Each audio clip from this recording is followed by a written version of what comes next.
बिस्मिल्लाहिर्रहमानिर्रहीम। स्टूडेंट्स, आज हम लोग चैप्टर नंबर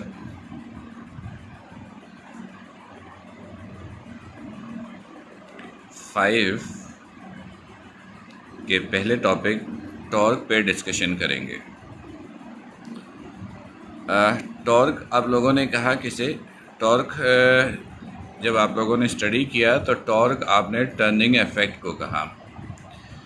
जब कोई बॉडी टर्न करती है यानी रोटेट करती है तो बॉडी के अंदर कुछ चेंजेस आती हैं, उन चेंजेस को इफेक्ट बोलते हो और उस इफेक्ट को एक पर्टिकुलर नेम दिया गया है जिसे टॉर्क कहते हैं।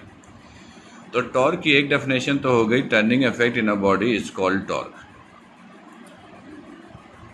टॉर्क को आप लोगों ने टॉर्क के साइन से रिप्रेजेंट किया और टॉर्क की एक और डेफिनेशन है,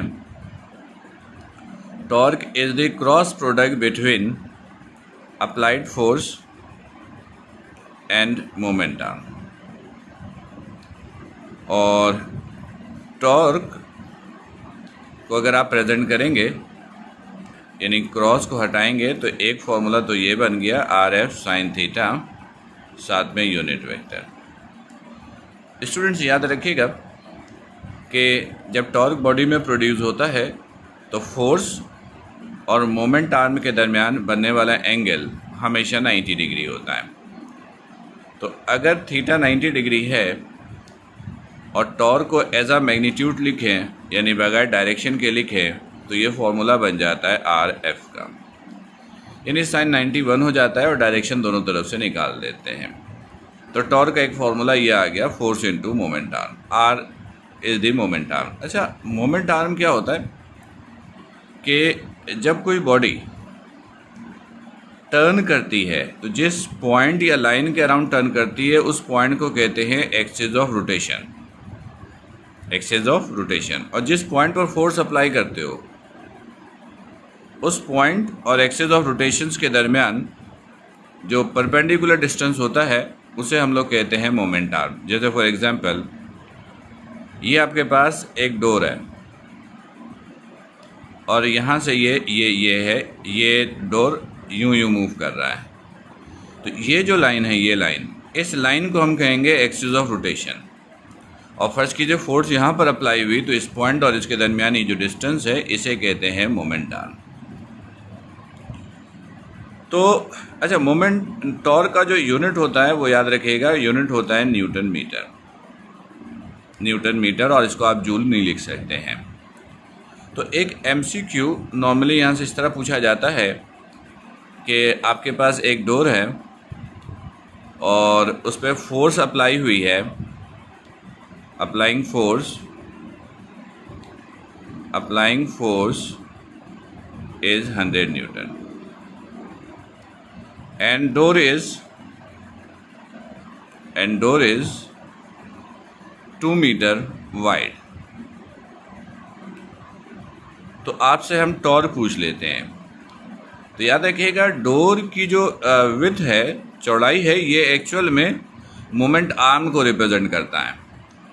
तो टॉर्क निकालने के लिए सिंपली क्या करेंगे, फोर्स और मोमेंट आर्म इन दोनों को मल्टीप्लाई कर देंगे तो ये आपको टॉर्क मिल जाएगा 200 न्यूटन मीटर। अच्छा स्टूडेंट्स, टॉर्क मालूम करने का एक और फॉर्मूला भी याद रखिएगा, या MCQ इस तरह पूछ लेते हैं कि if F is equal to 2I plus J and moment arm is equal to I plus J plus 2K। अब हम आपसे टॉर्क पूछ लेते हैं। तो ऐसी सिचुएशन में आप क्रॉस प्रोडक्ट का फॉर्मूला इस्तेमाल करेंगे यानी R क्रॉस F,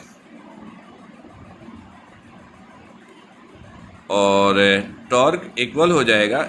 ये कैसे कैलकुलेट करेंगे फिर देख लीजिए, लास्ट टाइम भी डिस्कस किया था वेक्टर के चैप्टर में। पहले रॉ में IJK, तो इस रॉ में R के कंपोनेंट्स, तो ये है 1 1 और 2, 1 1 और 2, और यहाँ पर अप्लाइड फोर्स के कंपोनेंट 2 1 2 1 0। फिर इसको आप सॉल्व कर लीजिएगा। I लिखा, ठीक है, ये रॉ ये कॉलम छोड़ देंगे, बाकी ये बचा। और इसको आप क्रॉस मल्टीप्लाई कर दीजिएगा, तो ये हो जाएगा 0 - 2, फिर -j। ये रो ये कॉलम छोड़ देंगे, ये रह गया, क्रॉस मल्टीप्लाई करेंगे 0 - 4, फिर प्लस के ये रो ये कॉलम छोड़ देंगे, ये बच गया, क्रॉस मल्टीप्लाई कर दीजिएगा, तो ये हो जाएगा 1 - 2। तो ये हो गया -2i + 4j और -k। ये है टॉर्क। और अगर मैग्नीट्यूड पूछे तो आप इतना काम करने के बाद इसका मैग्नीट्यूड निकाल लीजिएगा, -2 का स्क्वायर, 4 का स्क्वायर और फिर प्लस -1 का स्क्वायर। तो ये हो जाएगा 16 + 4 20 और ये हो जाएगा √21। अगर यूनिट गिवन होगा तो आप भी यूनिट लिखिएगा, यूनिट नहीं होगा तो आप भी यूनिट नहीं लिखिएगा। Clear students? अच्छा स्टूडेंट एक क्वेश्चन ये पूछा जाता है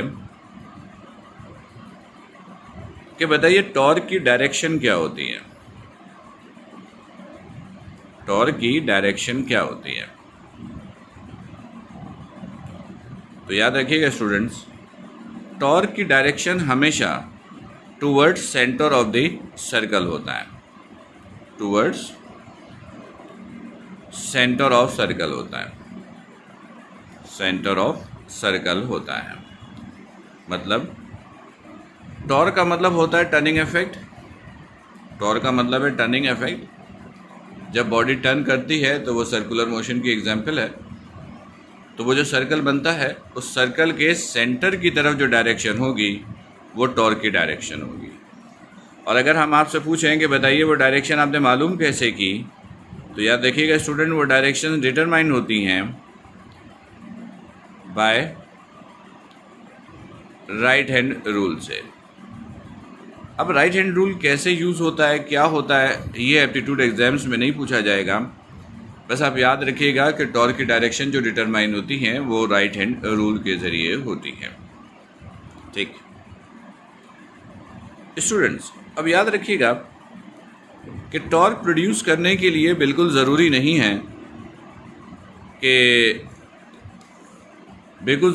है कि बॉडी में सिंगल फोर्स ही एक्ट करे, एक से ज़्यादा फोर्सेस एक्ट करती हैं। तो एक एमसीक्यू हम आपसे ये पूछते हैं कि अगर आपके पास एक रोटेटिंग सिस्टम है, रोटेटिंग बॉडी है, और उस रोटेटिंग बॉडी पर एक नहीं बल्कि 2 फोर्सेस एक्ट कर रही हैं। कितनी फोर्सेस एक्ट कर रही हैं? 2 forces. 2 forces are acting, 2 forces act कर रही हैं। वो दोनों फोर्सेस मैग्नीट्यूड में बराबर हैं लेकिन डायरेक्शन ऑपोजिट है, एक प्लस है तो एक माइनस है। अगर ये दोनों फोर्सेस एक रोटेटिंग बॉडी पर एक्ट हो रही हैं, एक रोटेटिंग बॉडी पर एक्ट हो रही हैं, तो बताइए अब जो उस बॉडी में टॉर्क प्रोड्यूस होगा वो टॉर्क क्या कहलाता है? तो याद रखिएगा स्टूडेंट्स, जब एक रोटेटिंग बॉडी पर 2 फोर्सेस एक्ट करे जिनका मैग्नीट्यूड बराबर हो, डायरेक्शन एक दूसरे के ऑपोजिट हो, रोटेटिंग सिस्टम पर एक्ट हो जाए, तो जो अब टॉर्क प्रोड्यूस होगा उसे टॉर्क नहीं कहते हैं, उसे हम कपल कहते हैं। उसे हम क्या कहेंगे? कपल। कपल जो है वो टॉर्क की ही टाइप है, ये कह लें टाइप ऑफ टॉर्क या एग्जाम्पल ऑफ टॉर्क, ये टॉर्क ही होता है।